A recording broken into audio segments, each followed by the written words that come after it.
Sir আমি কি ভেতরে আসতে পারি? ধন্যবাদ স্যার। পরিচয় দিন আপনার। স্যার আমি স্বপন পাথর, আমি বীরভূম জেলার অন্তর্গত সিউড়ি থানার নগরী গ্রাম পঞ্চায়েতের ঝোড়ো গ্রাম থেকে এসেছি। আমি 2014 সালে নগরী সুধাংশু বদনী শিক্ষানিকেতন বিদ্যালয় থেকে মাধ্যমিক এবং 2016 সালে উচ্চ মাধ্যমিক পরীক্ষায় পাস করি। এরপর আমি 2016-18 শিক্ষাবর্ষে বীরভূম ডায়েট কলেজ থেকে ডিএলএড কোর্সটি সম্পন্ন করি। এরপর আমি 2018-21 শিক্ষাবর্ষে বীরভূম মহাবিদ্যালয় অধীন কলেজ থেকে আমি ভূগোল বিষয়ে স্নাতক উত্তীর্ণ হই। স্যার বর্তমানে আমি একজন গৃহশিক্ষক হিসেবে কাজ করি এবং একটা বাচ্চাদের স্কুলে পড়াই। এর পাশাপাশি আমার গান শুনতে এবং ভালো লাগে, গান শুনতে ভালো লাগে। হ্যাঁ স্যার। আপনি এখন পড়াচ্ছেন? হ্যাঁ স্যার। স্কুলে পড়াচ্ছেন? হ্যাঁ স্যার। হ্যাঁ স্যার। আপনার গ্রাজুয়েশন কমপ্লিট হয়েছে? হ্যাঁ স্যার। কোন সালে? 2021। 2021 কোথা থেকে? স্যার বীরভূম মহাবিদ্যালয় কলেজ থেকে। বীরভূম মহাবিদ্যালয়। কোন সাবজেক্ট নিয়ে পড়াশোনা করতেন? স্যার ভূগোল। হ্যাঁ। ভূগোল নিয়ে পড়ার কারণ? স্যার ভূগোল নিয়ে পড়ার কারণ মূলত পরিবেশ সম্পর্কে জানতে পারবো, চারপাশের পরিবেশ এবং পৃথিবী সম্পর্কে জানতে পারবো। সেটা তো পরিবেশ বিদ্যা থেকে জানতে পারবো না। মানে ভূগোল এমন একটা বিষয় যেখানে ভূগোল সম্পর্কে মানে আমরা জানতে পারবো, মানে ভূগোলের তার অভ্যন্তরীণ এবং বাহ্যিক যে তার রূপ সেটা সম্পর্কে জানতে পারবো। তাহলে বাচ্চাদের এখান থেকে কি শেখাতে পারবেন যেটা শুধু ভূগোল পড়ে আপনি শিখেছেন? সে ভূগোল কোথাও পাবো না। সে ভূগোলে এমন একটা ভূগোল থেকে আমি বাচ্চাদের ভূগোলের মধ্যে পরিবেশ অন্তর্ভুক্ত, এই জন্য পরিবেশ পাঠ আমি তাদের ভূগোলের মাধ্যমে করাতে পারবো। আচ্ছা। হ্যাঁ স্যার। অনলি ভূগোলের কোনো রোল নেই বাচ্চাদের জন্য? না অবশ্যই আছে, ভূগোল তো অবশ্যই আছে। তো কি শেখাতে পারবেন? ভূগোল আপনি ভূগোল সে পৃথিবী এবং কিভাবে দিন রাত হয়, কিভাবে ঋতু পরিবর্তন হয়, এসব সম্পর্কে জানাতে পারবো। বীরভূমের কিছু ভালো জায়গা বলুন যেখানে যাওয়া যাবে বেড়াতে। স্যার তারাপীঠ, বক্রেশ্বর, আর এগুলো মনে করছি স্যার। কি আছে বক্রেশ্বর? বক্রেশ্বর উষ্ণ প্রস্রবণ আছে। আপনি শিক্ষক কেন হতে চান? স্যার শিক্ষকতা আমার ছোটোবেলা থেকে স্বপ্ন আছে যে শিক্ষক এমন একটা পেশা যেখানে বাচ্চাদের আমরা ভবিষ্যৎ নাগরিক হিসেবে গড়ে তুলতে পারবো এবং আমার দক্ষতার মাধ্যমে তাদের আমি ভবিষ্যৎ সুনাগরিক হিসেবে গড়ে তুলতে পারবো। সেটা তো আপনি এখনো প্রাইভেট স্কুলে পড়াচ্ছেন, তাহলে সরকারি চাকরি চান?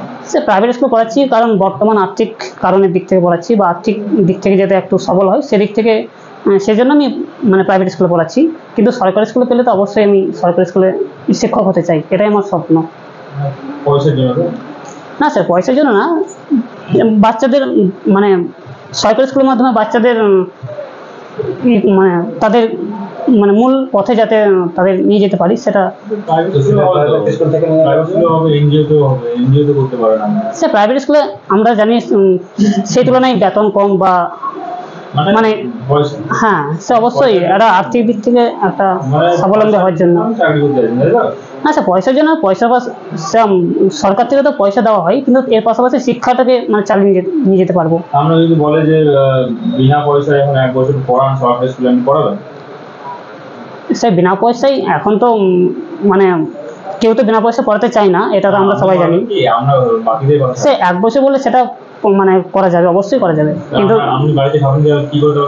কি স্যার আপনি বাড়িতে কি করে খাবেন দাও? হ্যাঁ ওটাই তো স্যার বলছি যে আমরা তো মানে অর্থ উপার্জন ছাড়া তো আমরা চলতে পারি না। না স্যার, 1 বছর পড়ানো যাবে, যেতে পারে, কারণ না ঘর থেকে না, সেটা হয়তো 1 বছর হয়তো চালিয়ে যেতে পারে, কিন্তু সারা জীবন সেটা চালিয়ে যাওয়া অসম্ভব। আচ্ছা, আমি কি অনার্স করেছেন? স্যার ভূগোল। আচ্ছা বেশ, বলুন তো পশ্চিমঘাট পর্বত এবং পূর্বঘাট পর্বত কোথায় মিলিত হয়েছে? স্যার নীলগিরি পর্বতে। নীলগিরি পর্বত না নীলগিরি কেন? স্যার এখানে স্যার এটা মনে নেই আমার। আচ্ছা পূর্বাঞ্চল কি?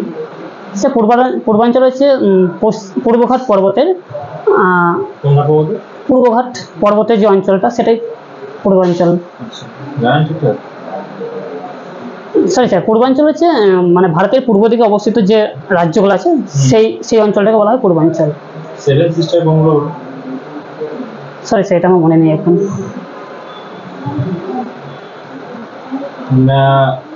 ন্যাশনাল ওয়াটারওয়ে 1 কোনটাকে বলা হয়? স্যার এটা আমার জানা নেই। বেশ, বলুন যে আরটি অ্যাক্ট হ্যাঁ এর কিছু সমস্যা বলুন।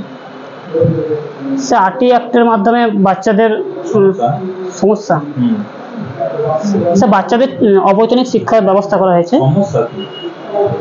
সরি স্যার এই মুহূর্তে আমার মনে পড়ছে না। এনসিএ প্রথম কবে স্টার্ট হয়? স্যার 1975। কতটা? 1975। কি বলা হয়েছে? আচ্ছা, এনসিএ 1975-এ একটা সাবজেক্ট পড়ানোর জন্য রিকমেন্ডেশন করা হয়, কোন সাবজেক্টটা?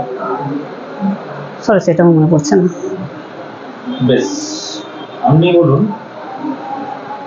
কোন কি পড়াবেন আজকে? স্যার আমি ক্লাস 3 জোর বিটল পড়াতে চাই। জীবনবিজ্ঞান না, অঙ্ক, গণিত। ধন্যবাদ স্যার। কিছু মুভমেন্ট না, শুধু ওই যেগুলো আপনার প্রয়োজনীয় সেগুলো। স্যার আমাদের ক্লাসরুম সেগুলো বুঝতে পারি। যেগুলো আপনার প্রয়োজনীয় সেগুলো আমি বলছি, বাকিগুলো এক্সট্রা। ধন্যবাদ স্যার। তারিখ, শ্রেণী যেগুলো থাকবে ওগুলো থাকবে, যেটা আপনার প্রয়োজনীয়।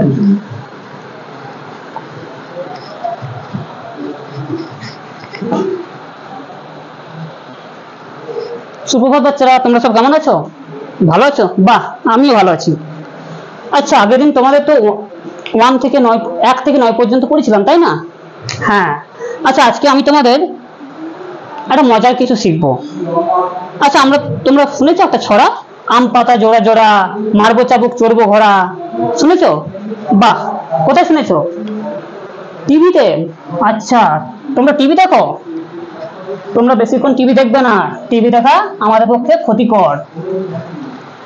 আচ্ছা, আমরা এই যে বললাম জোড়া, আম পাতা জোড়া, এই জোড়া মানে কি তোমরা জানো? কয়টি? জোড়া মানে কয়টি? 2টি। হ্যাঁ, ঠিক বলেছো।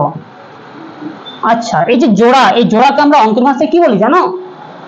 এই জোড়াকে আমরা বলি অঙ্কের ভাষায় জোড় সংখ্যা। কি বলি? জোড় সংখ্যা।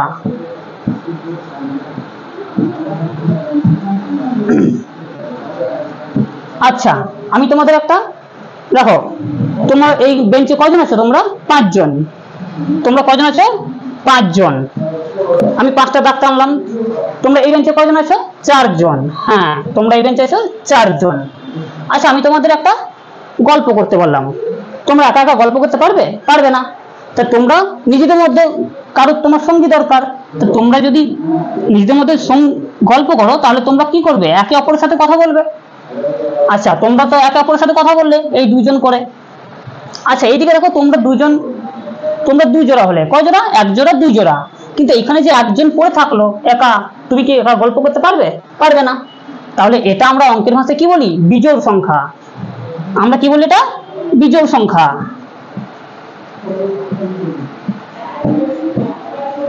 আচ্ছা, আর এইদিকে দেখো, তোমরা এই যে 2 জন আছো 1 জোড়া, এই যে 2 জন আছো 1 জোড়া, তাহলে তোমরা 2 জোড়া আছো, তাই তো? এই 2 জোড়াকে আমরা কি বলি? জোড় সংখ্যা। তাহলে বুঝতে পারছো, এই যে তোমরা জোড়া জোড়া গল্প করছো, তোমরা জোড়া জোড়া গল্প করছো, কিন্তু তুমি তো একা একা থেকে গেলে তুমি তো গল্প করতে পারবে না। তাহলে এই যে আমরা এখানে কয়জন আছে? 2 জন, 2 4 জন, 5 জন। তাহলে কয়জন আছে? 5 জন। তাহলে 5 একটা কি সংখ্যা? বিজোড় সংখ্যা। আবার এদিকে কয়জন আছে? 2 জন আর 2 জন, কয়জন? 4 জন। তা 4 কি একটা জোড় সংখ্যা। তাহলে আমরা এই যে দেখতে পাচ্ছি, কোন সংখ্যাকে 2 দিয়ে ভাগ করলে যদি কোনো ভাগশেষ থেকে যায়, তাহলে তাকে কি বলে? বিজোড় সংখ্যা। তাকে বলে বিজোড় সংখ্যা। আর কোন সংখ্যাকে যদি 2 দিয়ে ভাগ করলে ভাগ মিলে যায়, তাকে বলে জোড় সংখ্যা। আমি তোমাদের একটা ভাগ করে দেখাই, দেখো।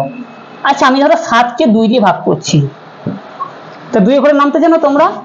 হ্যাঁ, বলো বলো। 2 1 2, 2 2 4, 2 3 6। ধন্যবাদ স্যার। একটা দেওয়ার সময় বলে দেন যে স্যার বুঝতে পারি। আচ্ছা, বলুন যে আমি ইন্টারনেটের ব্যবহার করি না, সেটা ইংলিশে ট্রান্সলেট করুন। Sir, I do not use internet. ঠিক আছে, আচ্ছা, ধন্যবাদ স্যার।